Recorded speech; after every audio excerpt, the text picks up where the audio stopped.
spirit horror world.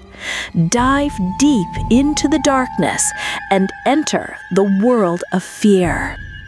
A terrifying true story from 40 years ago. Bone-chilling experience on a boat at night. A real ghost story. It was almost midnight. The surroundings were silent. As I was returning alone on a boat, suddenly I saw tall figures wrapped in white cloth standing by the bank of the canal. Were they human or something else? Their fingernails were unusually long. Their faces looked like ferocious beasts. I felt as if death itself was right before me. They were digging a grave. And just then, my boat collided with the edge of that very grave. Seeing that horrifying scene, my whole body froze. But did I survive their grasp? Or was that the last night I ever returned home? To uncover this terrifying mystery, stay with us as we listen to today's true incident.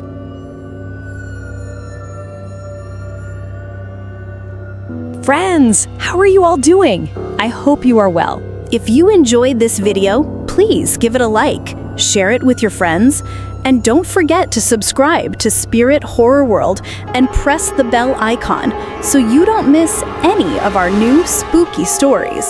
If you know of any true incident, you can send it to us too. Today, we are going into a chilling story sent by one of our regular listeners, Brother Muhammad Manik. I will narrate the incident exactly the way he shared it with us. So let's begin in the name of Allah, the most merciful, the most compassionate. Assalamu alaikum wa rahmatullah. Brother Manik works abroad as a facility assistant in a worldwide money exchange company. His permanent home is in a village in Daud Kandi, Kamilla district. He requested us to read out this incident if we found it interesting. He also insisted it is absolutely true. Believing it or not is up to you. This incident happened to his father, and he narrated it just as his father told him. The event took place about 45 years ago, when his father was around 13 or 14 years old. Their family was very poor. Whatever little he earned during the day was what they survived on. It was the rainy season then, and his father used to row boats. As a child, Manik's father spent his days playing with friends, cutting fruits from other people's trees, and loitering around. He didn't study because schools were scarce back then. One early morning, he overheard his parents arguing. His father was scolding his mother because he didn't want to work that day, saying he felt unwell. His mother rebuked him harshly. Angry and frustrated, the young boy decided to take his father's boat out to earn money himself. At the local market dock, he ferried people back and forth as the whole area was flooded during the rainy season. Without eating anything all day, he worked out of anger and earned a good amount by evening. Later, 3 men came asking for a ride to a place about 10-12 miles away. He agreed, ferried them safely, and received payment. Hungry, he bought bananas and bread from a roadside shop, then lay down on the boat. Darkness had fallen, and a bright moon was shining. He was too afraid to travel home alone, so he waited, hoping someone from his area would arrive to travel with him. But after 2 long hours, no one came, and all other boats had left. Only his boat remained. Sleep was slowly overtaking him when suddenly a man appeared and asked for a ride to a nearby village. Without hesitation, the boy agreed, as it was on the way to his home. On the way, he asked the passenger for the time. The man said, "It's 9:10. The moonlit night spread across the floodplains. After 2.5 hours, they reached the man's house. The man offered him to stay the night since it was nearly midnight, but he refused, thinking his mother would be worried. He set off home alone. To reach his own village, he had to cross a large marshland and a canal that ran by a graveyard. He rode carefully under the moonlight, softly singing to calm his fear. From a distance, he saw something unusual on the canal bank.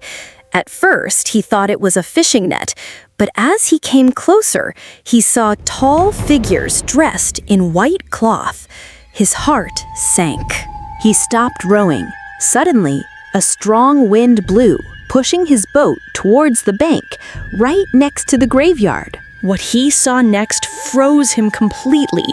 These were not humans. They were taller than men, with claws instead of nails, bodies covered with animal-like hair, and dark, beastly faces. They were digging up a grave.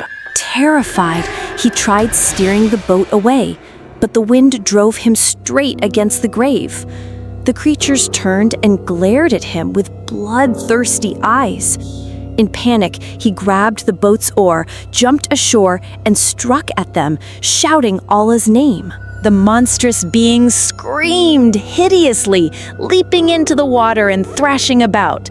Soon, they disappeared beneath the surface. On the grave, he noticed the corpse had been half dug out, with bowls of sweets placed beside it.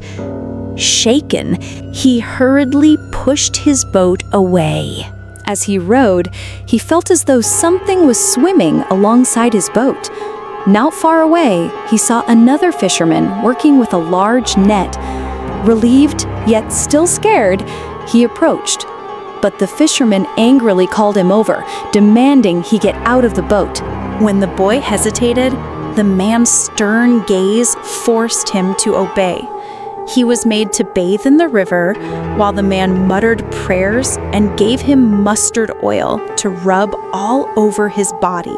Suddenly, the boy developed a burning fever, shivering violently. The man wrapped him in blankets, reciting verses and blowing over him, as the storm outside grew stronger. All night, the boy trembled with fever, while strange splashing and roaring noises rose from the water beneath the hut. The man and his son held him tightly, never letting him go. Finally, at dawn, as the call to Fajr prayer echoed, everything stopped. The fever vanished, the wind died, and silence returned. The fisherman told him, "Do you realize what you did? I've lived here fishing for 15 years. These creatures often come from the graveyard in groups. They feed on corpses. Yesterday, a body had been buried there, and they came to devour it. I see them often, but I never interfere." "But you dared to strike them.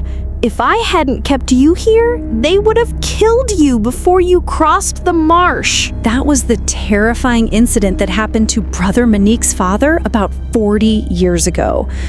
Currently, his father is very ill, and he has requested prayers for his recovery. So, friends, how did you find this spine-chilling story? We'll return in the next episode with another bone-chilling tale. Until then, stay safe and take care. Goodbye. We'll return in the next episode with another bone-chilling tale. Until then, stay safe and take care. Goodbye.